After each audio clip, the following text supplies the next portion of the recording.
Hey everybody, welcome back to Distribution Resolution. I'm going to show you how to input splits and hurdles. So in the last case, we saw how in two cases ago, we saw how the profits were inputted. We also saw how the waterfall information was inputted. Now we're going to see how the split and hurdle information is inputted. We can just add one more hurdle, make it split 30, let's say example 30 to 80 and 20% until the top amount.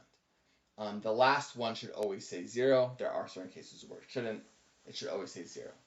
And then that adds in another hurdle until all distributions are paid off. It's important to note that the preferred return goes here. It's at 8%. That's very important. The LP's split percent and the GP's take of the cut. It's very important that they add up to 1. So it's 0.8 and 0.2, which is equal to 1. The hurdle top amount also is 0. And then if we add, let's say, more hurdles, we can make it the second hurdle to, let's say, 15%. Now split this 50-50, or let's say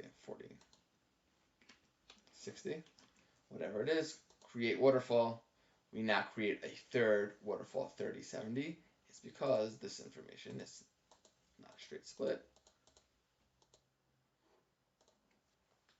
Great. That was the 10% on top of what we talked about in the last video. The 40-60, that is what we were going to, that is what we will, that is the rate in which we will splitting this hurdle at. It's very important to know. So now it's just as easy as just changing the amount.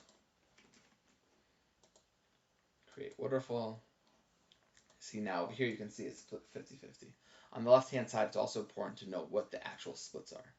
So split here is 1-0. That means everyone's getting what they're supposed to. Split 80-20. 80% of the LP and 20% of the LP. The total amount is 78,750. 80% of that is 63,000. 20% is 15,750. Similarly, $1.8 million. 50% of that is 920. Other 50% is 920 for the sponsor for the GP, and LP for the limited partner for the passive investor. That's all for the basics of how hurdles work and how they are portrayed.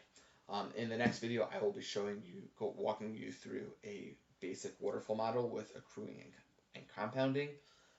So make sure to stay tuned for that as well. Thank you, and subscribe if you haven't.